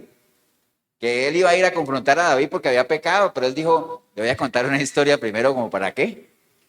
Para entrar en confianza, para romper el hielo, y le contó toda la historia del rey que tenía. ¿Acuerdan la historia que le contó Natán a David? ¿Se acuerdan todos? ¿Acuerdan que le dijo que un rey tenía 100 vacas y el vecino tenía una vaquita, y entonces el rey quería hacer una fiesta y en vez de usar una de sus 100 vacas, más bien fue y le quitó la vaquita que tenía el vecino y se la quitó y lo dejó sin nada? Y entonces le decía, ¿qué piensas tú de ese rey? Y entonces David dijo, no hombre, ese es un desgraciado, merece la muerte. Y entonces le dijo, ¿qué le dijo él? Tú eres ese hombre que teniendo toda una colección de concubinas y esposas, va y le quita a la mujer que tenía el soldado Urías, ¿se acuerdan? Tú eres ese hombre. Entonces, misericordia y qué? Y verdad. Entonces, queremos ser pacificadores, aprenda a escuchar y digan la verdad, pero que digan la qué? Con tacto, dígala con amor. ¿Cierto que sí? La verdad hay que decirla, hermanos. Hablar verdad unos con otros siempre, siguiendo la verdad en amor. Entonces, muchas veces, hermanos, vea, a veces lo que uno quiere decir es bueno y es valioso. Pero ¿sabe cuál es el problema? La forma en la que uno lo dice. A veces hay muchas cosas que nosotros queremos decir que son buenas y ayudan, pero la forma en la que las decimos se echan al suelo todo, ¿no? Entonces por eso hay que aprender a decir las cosas ¿qué? Con tacto, hay que decirla, la verdad hay que decirla, ¿está bien? Pero hay que saberla decir, hermanos. Algunos dirán, no, pastor, eso no es cobardía. La palabra lo aconseja, hermanos. Dice, siguiendo la verdad, ¿qué pasa? En amor, dice Filipenses 4:15, ¿no? Entonces, si hablas de manera ofensiva, cuando uno le habla a una persona de manera ofensiva, esa persona se pone a la ¿qué? A la defensiva, ¿cierto que sí? Porque así es siempre. Entonces, hay que tener ese tacto. Ahora dirá, pastor, pero es que yo no sirvo para eso. Hay que aprender. ¿Estamos hablando de qué? De meterse a un curso de pacificador. Aprenda a escuchar, que aprender a escuchar. Aprenda a decir la verdad con tacto. Aprenda a ser expresivo. Aprenda a ser concreto en lo que dice. No de tantas vueltas y no vaya al grano como Natán. Tú eres ese hombre. Ya, y listo, de una vez. Y lo cuadró. Ahora, ¿le sirvió eso a David?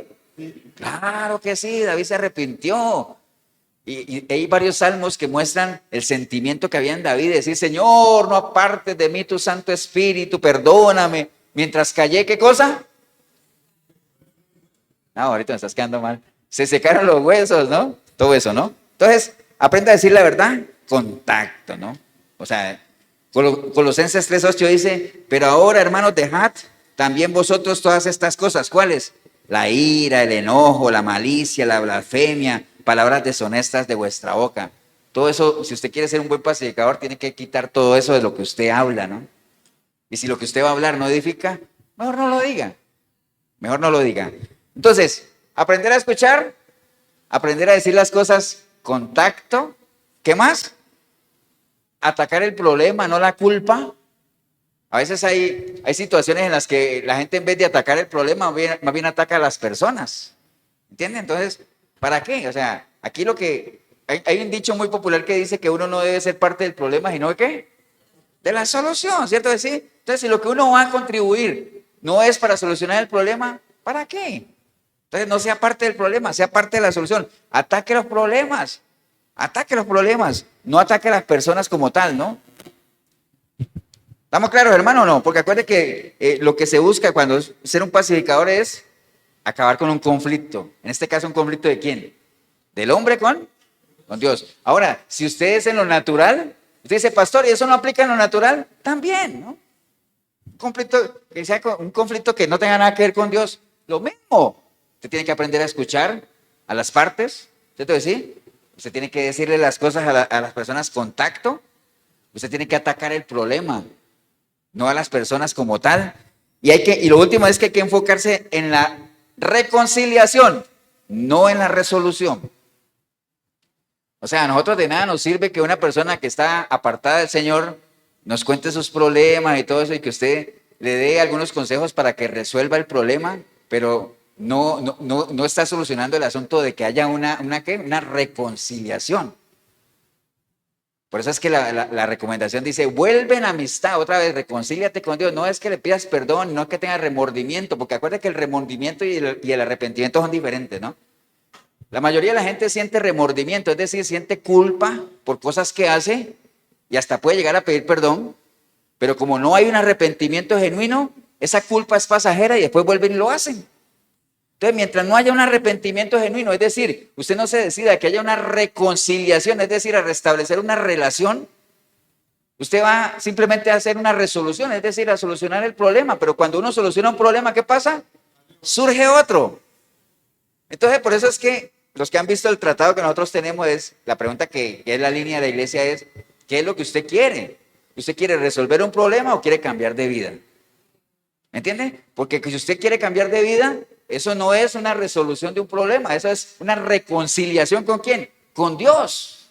Y entonces, si usted se reconcilia con Dios, aplica todo lo que hablamos aquí. La paz de Dios viene a usted por medio de ¿quién? De Jesucristo. Y esa paz que sobrepasa con entendimiento, porque nadie la va a entender, solamente el que la vive, es la que usted va a reflejar por medio de su vida, ¿no? Acompañada de cambios o frutos genuinos de arrepentimiento, ¿no? Amén, hermanos.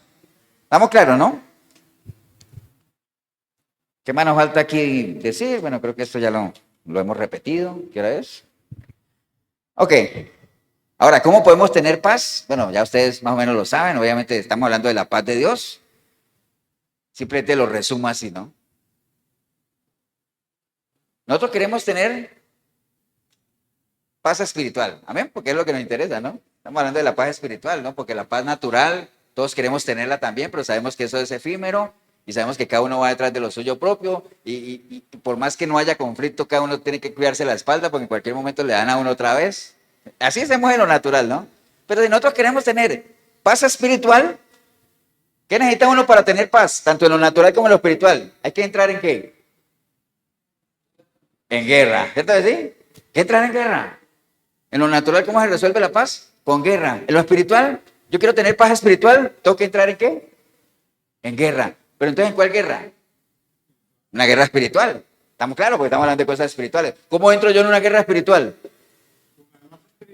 Sí, con armas, pero todavía no las tengo. O sea, yo estoy en un conflicto espiritual y quiero tener paz. ¿Amén?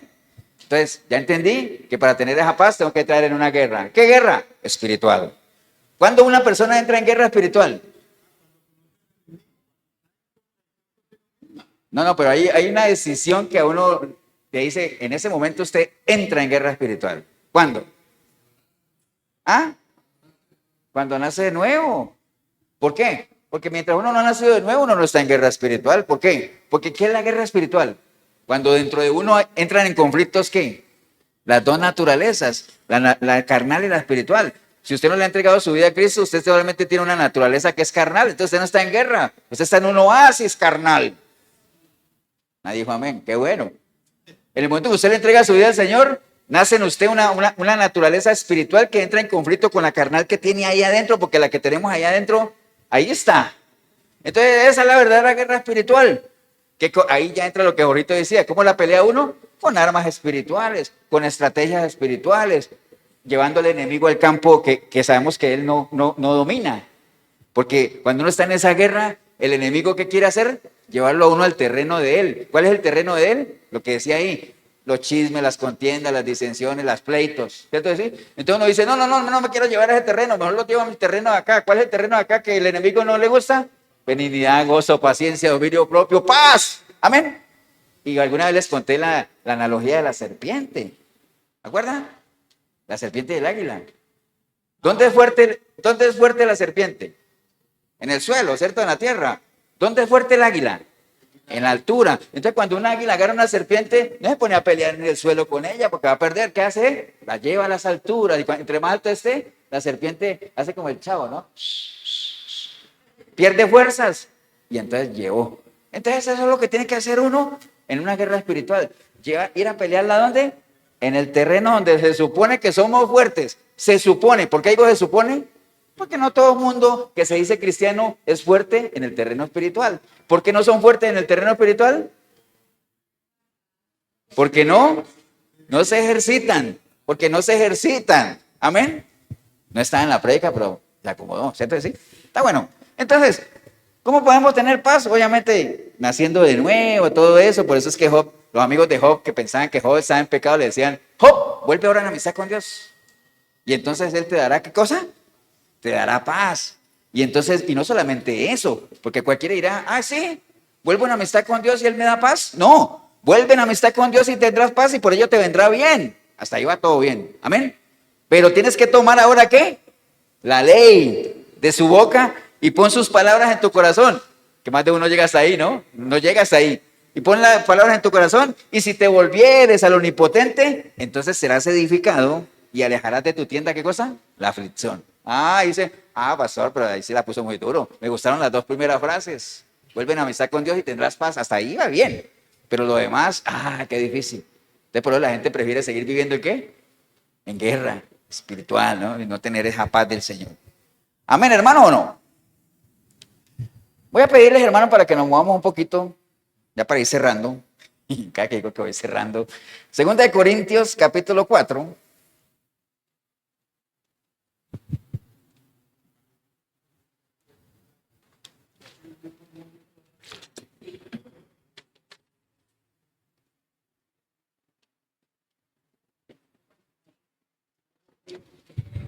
Segunda de Corintios capítulo 4, vamos a leer el verso 7 y el 9, del 7 al 9.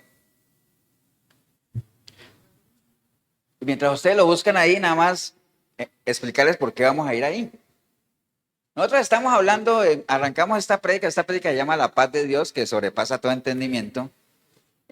Obviamente un consejo que Pablo le daba a los filipenses que les decía, vean, no se afanen, estén gozosos, y la paz de Dios obviamente los va a llenar y todo ese asunto y todo lo que implica eso, ¿no? Después el Señor les decía a sus discípulos, tranquilos, no tengan miedo, no se turbe su corazón. Mi paz yo les doy, mi paz les dejo. No como la da el mundo, ¿no? Entonces cualquiera podría decir, ¿de qué paz está hablando si estamos en unos tiempos violentos, ¿no? De hecho el Señor murió violentamente. Entonces hemos estado viendo un poquito de la paz de Dios, ¿no? La paz de Dios no es no es ausencia de conflicto, no es ausencia de guerra, no es ausencia de nada, porque si hay algo que caracteriza a los hijos de Dios es el conflicto, todo eso, ¿no? La aflicción. Pero estamos hablando de una paz que, primero una paz del hombre con Dios, que le permite tener paz consigo mismo, que le permite manifestarlo a los demás por medio de la paz con los hermanos. ¿Está bien? Y si estamos con gente ya que nada que ver con uno, la recomendación de la palabra es, ya por esa paz que tú tienes, ámalos. Es decir, no les hagas daño. Es más, ora por ellos, bendícelos. O sea, ten buenos deseos para ellos, ¿no? Amén, hermanos. Y hablamos de ser un pacificador, que es algo que todos deberíamos hacer, pero que no todos lo hacen. ¿Por qué? Porque hay que prepararse para eso, hay que aprender a escuchar, hay que aprender a hablar la verdad con tacto, hay que tratar de solucionar el problema y no más bien ser parte de él. Todo eso lo estamos hablando, ¿cierto? ¿Sí, hermanos? ¿Cómo podemos tener paz? Naciendo de nuevo, la paz de Dios, ¿no? Porque la paz de Dios viene por medio de ¿quién? De Cristo. ¿Estamos claros, no? Y en el momento que usted recibe a Cristo, usted está entrando en guerra. Eso no es, algunos deciden pelearla, otros deciden, antes de empezar, deciden rendirse. Otros la pelean a medias. Otros, peor aún, la pelean sin armas. Que es peor, ¿no? Pero bueno, es una guerra espiritual, ¿no? Bien, entonces quería que nos fuimos allá a 2 Corintios para cerrar este tema, hermanos, que hace alusión a esto, de cómo nosotros podemos tener paz, aún en medio de ¿qué?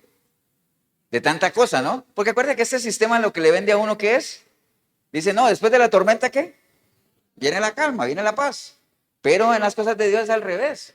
No, no, no, usted no espere que pase la tormenta, usted puede tener paz en medio de la tormenta, ¿no? Y también les conté una vez cómo hacen las águilas para enfrentar las tormentas. ¿Se acuerdan? Que los animales cuando viene una tormenta, ellos saben que viene la tormenta, entonces todo el mundo anda buscando ¿qué? Escondedero, ¿no? Donde refugiarse. Las águilas no. Las águilas siguen al encuentro de la tormenta y cuando se topan con ella, ¿qué pasa? Levantan vuelo como el águila, se ponen encima de la tormenta y la pasan. Eso es lo que nosotros tenemos que hacer, no escondernos, buscar escondite para cualquier cosa que nos aflija y todo eso. No, hay que enfrentarlos. Hay cosas que nosotros tenemos que enfrentar, hermanos. Porque los problemas, si uno no los soluciona, ¿qué pasa? Pues van a seguir. ¿Qué era un problema? Un problema es una situación que amerita una solución. Entonces, mientras no haya solución, sigue el problema. Pero entonces, pastor, pues es que yo quisiera que Dios me diera alas como águila, no, como paloma, que decía el salmista, y me voy para otro lado porque estos problemas me tienen loco. Pues bueno, a donde te vayas, allá te vas a llevar, ¿qué? Tus problemas. Amén. Bien, entonces, 2 Corintios 4, del 7 al 9, dice la palabra, hermanos, y si ustedes ven el título que está ahí, ¿qué dice? Viviendo por la fe, ¿no? Porque si hay algo que a nosotros nos puede dar la paz de Dios, ¿qué es? Que nosotros vivamos por la fe, ¿cierto? ¿Cierto que sí? Pero para nosotros vivir por la fe, ¿qué necesitamos? Tenerla, y además de tenerla, ¿qué? Pedirla, pero ¿qué más tenemos que hacer? Acrecentarla, ¿no? Que aumente la fe. ¿Y cómo aumenta la fe? Metiéndose por la palabra. Por eso dice que el justo por la fe, ¿qué cosa? Vivirá. Está bien, todo eso ya ustedes lo saben. Entonces, 2 Corintios 4:7 dice la palabra del Señor, pero tenemos este tesoro en vasos de barro, para que la excelencia del poder sea de Dios y no de nosotros. ¿Quién está escribiendo eso? Pablo. ¿A quiénes? A los corintios, no. ¿A quién? A la iglesia de Corinto, que es diferente, ¿no? Entonces, pero tenemos este tesoro en vasos de barro para que la excelencia del poder sea de Dios y no de nosotros, que estamos atribulados en todo, mas no angustiados, en apuros, mas no desesperados, perseguidos, mas no desamparados, derribados, pero no destruidos. Wow, ¿no? Mire, esos 3 versículos nada más. Porque si a uno le leyeran ahí, uno diría, es que estoy atribuido, angustiado, estoy desesperado, estoy desamparado, estoy destruido. Wow, ¿qué paz va a tener uno ahí? Pero Pablo lo que le está diciendo ahí es, no, salud. Entonces vamos, esos 3 versículos nada más, dediquemos unos minutitos nada más para que lo miremos. Mire que el versículo 7 dice, pero tenemos este tesoro. ¿Cuál tesoro? ¿De qué tesoro está hablando? ¿Cómo hago yo para saber de qué tesoro está hablando? ¿Cómo hace uno? Usted lee algo en la palabra y dice, ¿de qué estás hablando, Willy? ¿Cómo hace uno? ¿Qué hace uno? ¿Qué hace uno? Usted lee algo en la palabra y dice, por ejemplo, dice ahí, pero tenemos este tesoro. Dice, ¿cuál tesoro? Pues hay que leer el contexto, hermano. Acuérdese, eso es algo que también uno lo tiene que tener así. Usted quiere saber el texto, usted quiere interpretar un texto, métalo ¿dónde? En el contexto. Porque si usted saca el texto del contexto, está buscando un pretexto. ¿Se acuerdan que eso es clásica, no es? Entonces, tenemos este tesoro. ¿De qué está hablando? Pues si usted se lee todo el capítulo 4, se sabe que Pablo está hablando de ¿qué? Del evangelio, ¿no? Está hablando del evangelio porque está hablando de que el evangelio está encubierto en algunos todavía. En el versículo 3 dice, pero si nuestro evangelio aún está encubierto entre los que se pierden, está encubierto. Y entonces el Dios de este siglo se el entendimiento de los incrédulos, porque no nos predicamos a nosotros, sino a Jesucristo como el Señor, porque Dios nos mandó de las tinieblas. Bueno, él está hablando del evangelio, usted está hablando de ese tesoro. ¿Cierto que sí? Entonces dice, pero todos tenemos, hermano, porque le está hablando a la iglesia. Acuérdense, eso no es para cualquiera, eso es para la iglesia, para los que son de Dios. ¿Los tesoros de Dios para quién son? para los que son de Él. Las bendiciones de Dios, ¿para quién son? Para sus hijos. Amén. Entonces dice, pero tenemos este tesoro y lo tenemos ¿dónde? En vasos de barro, hermano, en vasos de barro. Dígame, usted en el video, contésteme allá, y ustedes aquí también. Cuando uno tiene un tesoro, ¿dónde lo guarda? ¿Dónde? Una caja fuerte, ¿sí o no? Una caja fuerte, no algo bajo llave. Bueno, en ese tiempo no habían cajas fuertes, pero la gente podía agarrar un almud y lo ponía debajo. Acuérdate que un almud era como esos baúles viejos. Yo no sé si aquí alguien tuvo, el abuelo, el papá, un baúl mi papá sí tenía un baúl donde guardaba de todo ahí. Y le echaba llave y era un baúl de madera grande. Me imagino que ese era un almud.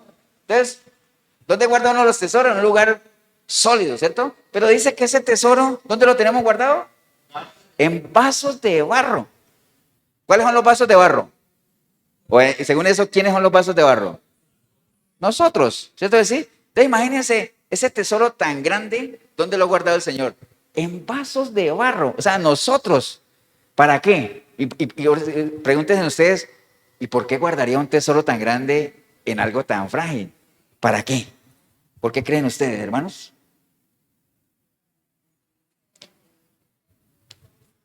Sabiendo que nosotros como vasos de barro somos ¿qué? Si hay algo que nos caracteriza es que somos frágiles, débiles, endebles, con nada nos caemos, nos derretimos, pero aún así el Señor guardó el tesoro ahí, ¿para qué? ¿Para que nadie qué? Para que nadie se gloríe. Porque entre más débiles hay más gloria, hermanos. Porque el poder de Dios, ¿dónde se perfecciona?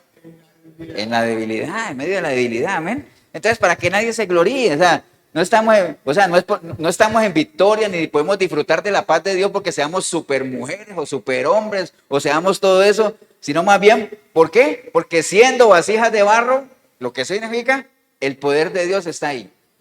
Amén. Estamos claros. Entonces, ese es el primer versículo. Imagínense, puede uno quedarse todo el día hablando ahí. Dice, pero tenemos este tesoro en vasos de barro. ¿Para qué? Para que la excelencia del poder de Dios sea de Dios y no de nosotros, que es lo que les acabo de decir. Amén.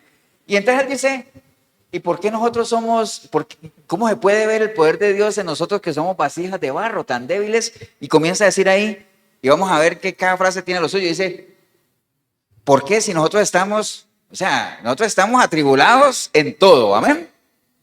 Pero no angustiados. Amén. Eso es como cuando uno dice, perdí la batalla, pero no la guerra. ¿Me entiendes? Entonces, como dice, no crees que porque me ganaste esta batalla ya vas a salir a... No, todavía la guerra no ha terminado. Entonces, estamos atribulados en todo, pero no angustiados. Entonces, mira, esa palabra atribulado, hermano, todos sabemos que es una tribulación, ¿no? Una aflicción. La palabra atribulado, hay un griego que se llama tilbo, que significa aflicción. Son situaciones adversas, momentos desfavorables, situaciones complicadas, ¿cierto? La raíz de esa palabra tribulado o tribulación es la misma de trillar. ¿Ustedes han visto cuando se trilla el trigo? ¿Han visto? O el café, lo que han visto cuando hace café en las fincas que lo trillan, ¿no? ¿Para quitarle qué? Para quitarle esa cascarita, ¿acuerdan? ¿Para qué? Y después ¿cómo se llama ese filtro donde uno, cómo se llama eso? Un sedazo donde uno filtra, ¿para qué? Para que salgan las impurezas y al final queda algo de buena calidad, ¿cierto? ¿Sí? Entonces, eso es trillar. Y la raíz de esa palabra es la misma de tribulación, porque las tribulaciones, si hay algo que hacen en uno, ¿qué es? Pulirlo, ¿cierto? ¿Sí? Pulirlo como tal, ¿no? Entonces, dice, nosotros estamos atribulados, es decir, tenemos situaciones de angustia, tenemos cosas, pero ojo, no estamos angustiados. Porque la angustia, ¿qué es, hermano? Vean, mire lo que es la angustia. ¿Quién no ha estado angustiado alguna vez? Todos hemos estado angustiados, ¿cierto? ¿Sí? La angustia dice que es un estado de intranquilidad. Se siente una inquietud muy intensa provocada por una situación desagradable, una amenaza o un peligro desconocido. Suele estar acompañada de intenso malestar psicológico y por pequeñas alteraciones en el organismo, como la elevación del ritmo cardíaco, los temblores, la sudoración excesiva, sensaciones de opresión en el pecho, la falta de aire. Eso es angustia, todo eso en general, ¿no? La angustia. Entonces uno podría decir, yo estoy atribulado. Sí, hay situaciones en las que uno está lidiando. Pero yo no estoy angustiado, o sea, yo no tengo esos síntomas que aparecen ahí, que me falta el aire, que me va a salir el corazón y que no sé qué hacer, ¿me entiendes? No, o sea, ¿por qué? Porque entiendo que esa tribulación es parte de mi vivir cristiano. Por eso cuando Pedro le escribía a la iglesia le decía, pero ustedes ¿por qué se asombran de las cosas que están pasando? ¿Por qué? Como si algo raro estuviera pasando, si eso es parte de. ¿Me entiende? Entonces estamos tribulados todos, amén. Pero no angustiados. No estamos a ese nivel, ¿no? Tampoco. Entonces, precisamente eso. ¿Podemos tener paz en medio de la tribulación? Claro que sí. ¿Por qué? Porque no estamos angustiados, no hay nada que nos saque ahí, simplemente afrontamos las cosas como las tenemos que afrontar. Hay problemas, hay que solucionarlos. Hay peleas, hay que reconciliarse, hay que entrar en la reconciliación, hay que ser un pacificador. ¿No hay acuerdo? Pues tenemos que negociar, hay que hablar. ¿No hay nada que arreglar? Pues entonces, tú eres Abraham y yo soy Lot. ¿Para dónde te quieres ir? ¿Quieres irte a la izquierda? Yo me voy a la derecha. Amén. Así de sencillo es el asunto, hermanos. Entonces, ¿qué dice el más después? Dice, estamos en apuros, pero no estamos desesperados. Entonces, el asunto del apuro, ¿qué es un apuro? ¿Alguien ha estado en apuros alguna vez? ¿Que no sea en el baño? Bueno, es otra cosa. Entonces dice, apuro, es una situación comprometida. Ojo, mire lo que es un apuro. Es una situación comprometida que no se sabe resolver o superar, o en la que no se sabe qué hacer o cómo reaccionar. Es un obstáculo, cosa que dificulta la consecución de algo. Eso es un apuro, ¿me entiende? Entonces, hermanos, si hay algo que esta sociedad, el enemigo, acuérdense que cuando yo hablo del enemigo me refiero o a los demonios, a Satanás, o a este sistema anticristiano, o al viejo hombre que hay en uno, nos ha vendido la idea de que hay a veces situaciones que ya uno no sabe qué hacer, que no tienen solución, que de esta no salgo. Esto no hay forma de arreglarlo. A veces hay cosas que le vienen a uno a decir, yo creo que ya esto no vale la pena. ¿Amén?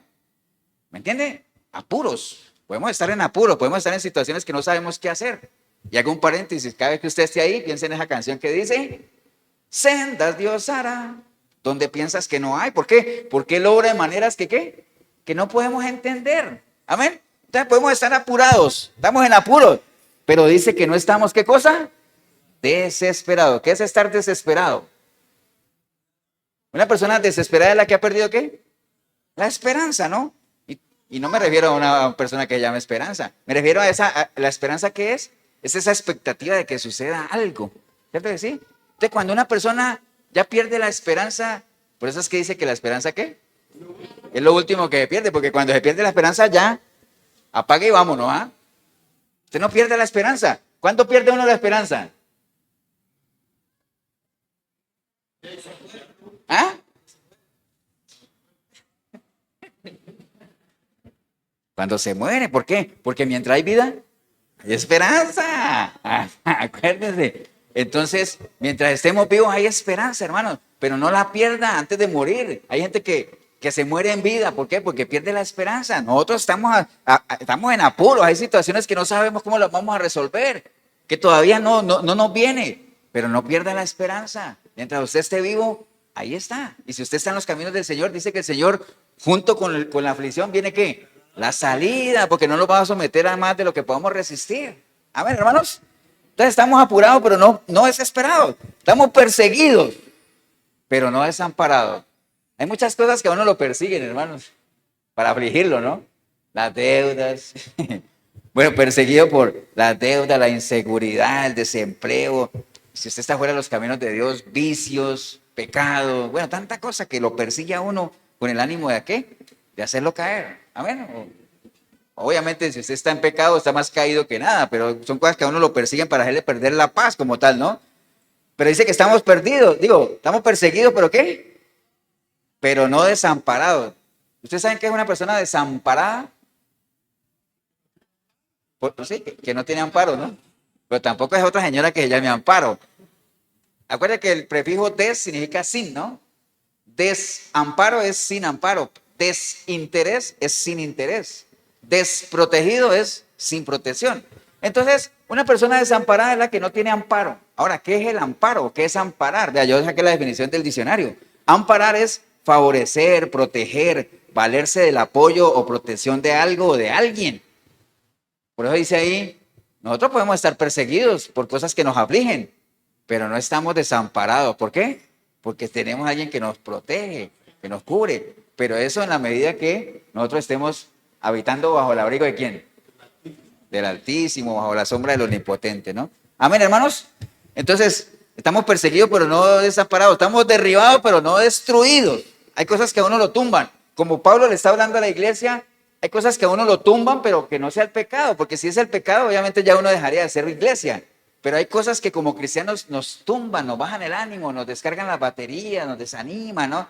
Por eso es que el Señor, sabiendo eso, siempre dice, esfuérzate, sé valiente, no desmayes, no te canses de hacer el bien, persevera. Amén, hermanos. Entonces podemos estar caídos, pero tranquilos, porque lo que dice la palabra ahí es que mientras usted no pierda su relación con Dios, no está destruido. Amén. Más bien lo que tiene que hacer es recargar, como le pasó a Jeremías, ¿se acuerda? Jeremías estaba derribado, porque él estaba que tiraba la toalla, él quería dejar su ministerio. Él decía, yo ya no quiero más. Y entonces el Señor le dijo, Jeremías, así, no le gritó así, le dijo, Jeremías, si tú te convirtieres, es decir, si te sales de esa situación que está ahí, yo te restauro, yo te sano. Y entonces delante de mí estarás y serás mi boca. Es más, imagínate. Y entonces vas a poder sacar, ¿qué cosa? Lo más lindo que tienes dentro de ti. Amén, hermano. Wow, tremendo, ¿no? ¿Qué me falta ver? Bueno, básicamente es eso, hermanos. Vea, nosotros no podemos controlar lo que sucede a nuestro alrededor. Eso es una realidad, ¿no? O sea, porque por eso la Biblia dice, en la medida de lo posible, estén bien. Pero yo sé que no va a ser del todo, ¿no? No podemos controlar lo que sucede alrededor, pero sí podemos interpretar, hermanos. Sí podemos desarrollar esa capacidad de saber qué es lo que pasa, ¿no? Y cómo lidiar con esas situaciones. Amén, hermanos. Acuérdense que la paz es parte del fruto del Espíritu y ya ustedes saben cómo se construye el fruto del Espíritu. Nada más, 2 líneas de resumen, acuérdese, no hay que esperar a que pase la tormenta para tener paz, nosotros podemos tener paz en medio de la tormenta. Amén, hermanos. Primero, empezando teniendo paz con Dios, después paz con uno mismo y después paz ¿con quién? Con los demás, ¿no? Estamos claros de eso, ¿no? Entonces, si es gente que es allegada a uno, obviamente estemos bien con ellos. Si es gente que nada que ver, pues eso no estás obligado a tener una relación tóxica dañina, ¿no? Simplemente en la medida de lo posible estén bien. Si no es posible, aléjese, como Abraham y Lot, y ore por ellos. ¿Qué es orar? No tenga malas intenciones con la gente, hable con Dios para que Dios tenga misericordia a las personas y que esas personas puedan proceder al arrepentimiento. Bendígalos, es decir, tenga buenos deseos para esas personas y no les haga daño. Suficiente, ¿no? Amén, hermanos. Pero esa paz solamente la puede tener ¿quién? Alguien que tenga el Espíritu de Dios. Y es una paz que cualquiera no entiende, ¿no? Sobrepasa el entendimiento de la gente. Póngase de pie, hermanos. Vamos a darle gracias a Dios.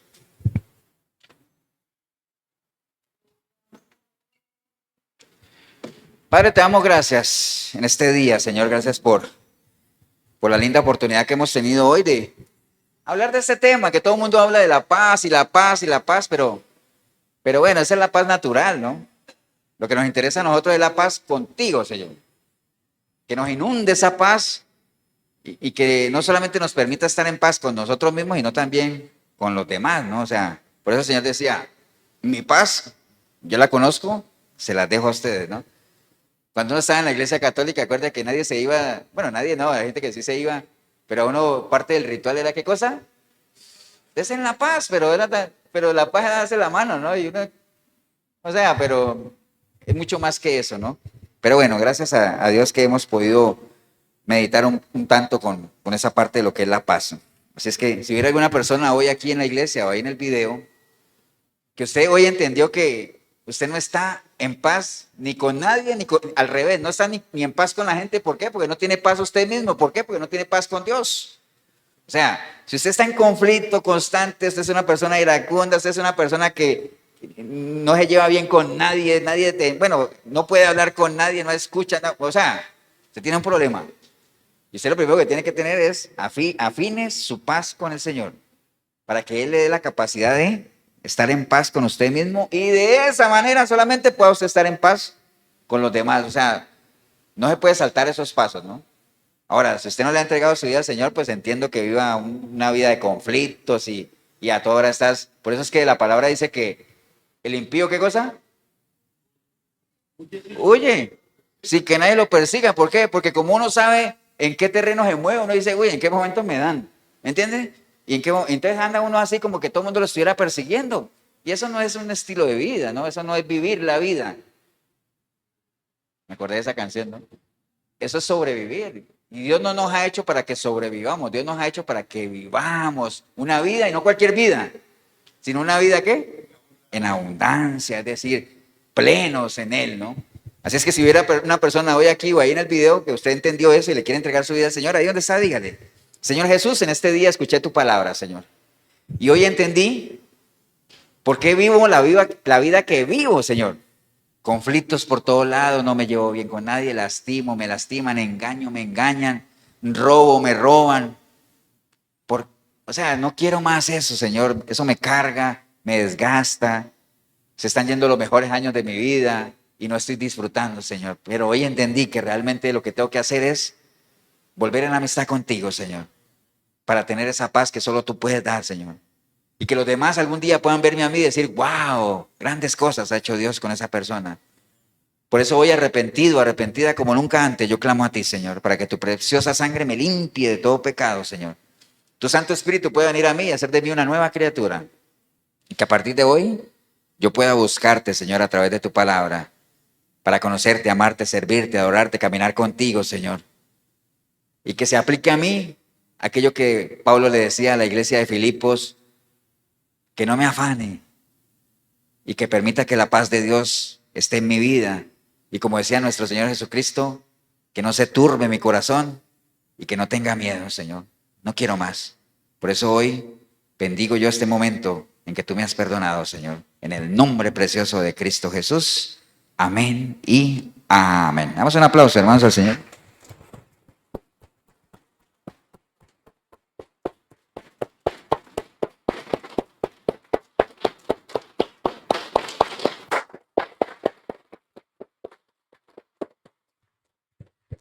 Bien, si usted hizo la oración, felicitarle. Siempre lo felicitamos, pero no se quede ahí. No se quede ahí porque acuérdese, usted lo único que acaba de hacer en ese momento, si hizo una oración genuina, genuino es un nuevo nacimiento, si genuino es su arrepentimiento, entonces en este momento, para que no se asusten, usted le acaba de declarar la guerra al enemigo, una guerra espiritual, ¿no? Usted acaba de entrar en guerra. Y si usted quiere sobrevivir en esa guerra, pues entonces ármese, prepárese. Y aquí están las armas, aquí está todo para que se prepare. Pero eso sí, si en algo le podemos ayudar, pues la Iglesia Cristiana Efesios 4:23, Cartago, costado norte de las ruinas, Centro Comercial El Dorado. Nos reunimos todos los domingos a partir de las 10 de la mañana. 87725957, mi número, Pastor Eber Molina. Y recuerde, todos los domingos a las 8 de la noche, programa Sinceridad, 105.9 la FM, Radio Urbano. Ahí estamos, se pueden meter por la radio o en urbano106.com. El Señor los bendiga, un abrazo. Nos vemos en una próxima oportunidad.